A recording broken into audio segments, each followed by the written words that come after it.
The rain hadn't stopped for 3 days straight, and the city outside the glass walls of the towering skyscraper looked like it was crying, silently, endlessly. Inside the 47th floor, under the cold white light of the CEO's office, Daniel Huxley sat alone, staring at the stack of reports on his desk that never seemed to end. Billion-dollar deals, global partnerships, yet nothing in his life had ever felt more hollow.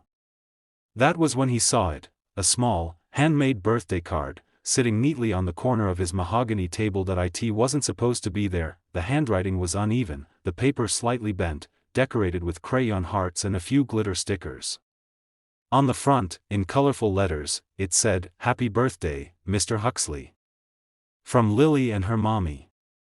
For a moment, Daniel thought it must have been misplaced by one of the cleaning staff. But as he opened it, something inside him froze. The note inside wasn't addressed to a CEO. It was written to a lonely man. "Dear Mr. Huxley, Mommy says you work too much. She says maybe nobody remembers your birthday, but I wanted to tell you that you're not alone. You help Mommy by giving her work, so you help me go to school. I hope you smile today. Love, Lily." His fingers tightened on the edge of the card, and for reasons he couldn't explain, his throat burned.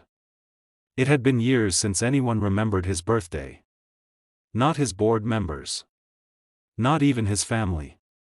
But this small, childish gesture from the daughter of his nanny, cut through him deeper than anything had in years, and so began the story that changed everything. Daniel had hired Rosa, the nanny, 3 months ago.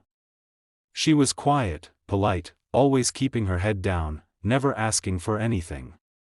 She took care of cleaning his penthouse, cooking his meals, and making sure everything was in order. Daniel hardly noticed her presence. She was efficient, invisible, just how he liked his employees. But now, that card made him notice. The next morning, when Rosa came in, she found Daniel sitting at the dining table, the card right in front of him. "You left this?" he asked quietly. Rosa froze, her face draining of color. "Oh, sir, I'm so sorry. That was my daughter's idea. She likes to draw things for people. I didn't mean for her to leave it here. I'll take it back." But Daniel shook his head. "No," he said, voice unexpectedly soft. "I read it. It meant something." She looked confused, even frightened. People didn't usually thank her. Especially not men like him, men with tailored suits, marble offices, and eyes that never softened. He studied her for a moment, noticing for the first time how tired she looked. Her hands were cracked from detergent, her eyes hollow from sleepless nights. "Where's your daughter now?" he asked. "At school, sir," she said, nervously adjusting her worn-out sweater. "We live nearby. It's her birthday next week, but..." She stopped, biting her lip. "But what?" Rosa lowered her head. "Nothing, sir. I shouldn't be talking during work hours." Something twisted inside Daniel's chest. He had everything, yet felt nothing. She had nothing, yet had raised a daughter capable of kindness. He didn't know it then, but that was the moment his heart began to thaw. Days passed, and the card stayed on his desk. Every time he looked at it, he found himself thinking of Lily, the little girl he'd never met, who somehow saw him as more than a title. One evening, he returned home late, the penthouse silent except for the faint hum of the city. But from the kitchen came a soft sound, humming. Rosa's voice. She was cleaning up, quietly singing a lullaby. Daniel stood in the doorway for a long time, watching her. Something about the moment, the warmth of her song in that cold, empty space, felt almost like home. He stepped closer. "That song, where's it from?" She startled, dropping the dish towel. "Oh. It's an old song my mother used to sing back home. I didn't mean to disturb you." "You didn't," he said. "It's nice." Her smile was small, unsure. "Thank you, sir." And then, without quite knowing why, Daniel asked, "What would Lily like for her birthday?" Rosa blinked. "Sir? She gave me something on mine," he said simply. "I should return the favor. Please, "Sir, that's not necessary," but Daniel wasn't asking. The next Saturday, Rosa came to work as usual. But when she opened the door, her heart nearly stopped. In the middle of the living room stood a small table covered in balloons, cupcakes, and a neatly wrapped box with Lily's name written in gold ink. Daniel stood nearby, awkwardly holding a ribbon. "I hope this isn't too much," he said quietly. "I thought, maybe she could celebrate here. With you." Rosa's eyes filled with tears before she could stop them. "Sir, I don't know what to say." "Say yes," he said gently. "That's all." When Lily arrived, wide-eyed, in her little blue dress, the penthouse didn't feel empty anymore. She ran up to Daniel without fear, hugging his leg and beaming. "You're the man from Mommy's work. You're taller than I thought."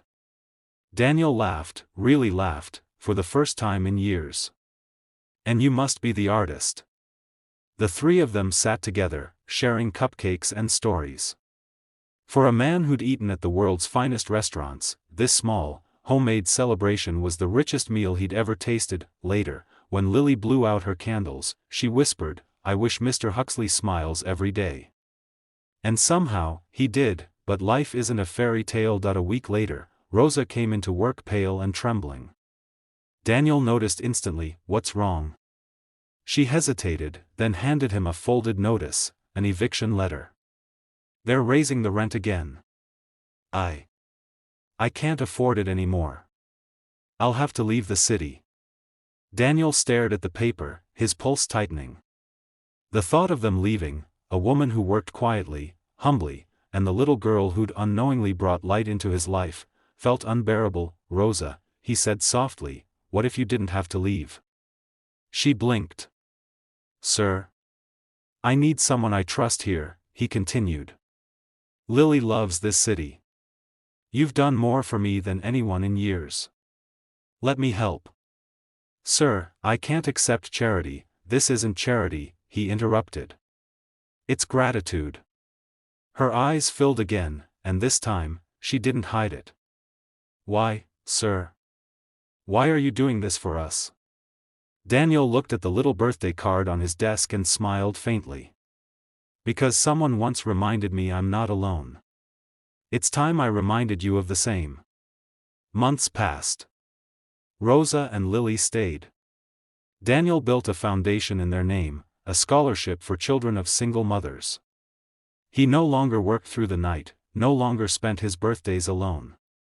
The penthouse filled with laughter, crayons, and the scent of Rosa's cooking. One evening, as the sun set over the skyline, Lily climbed into Daniel's lap, holding her old crayon box. "Mr. Huxley, can I make you another card?" He smiled, brushing her hair back. "What for?" "For no reason," she said. "Sometimes you don't need a reason to tell someone they're loved." Daniel's voice broke as he whispered, "You're right." And as the golden light spilled through the windows, he realized that somewhere between loneliness and kindness, he had found a family again. A poor nanny, a lonely CEO, a little girl's birthday card, and a second chance at life, wrapped not in gold, but in love.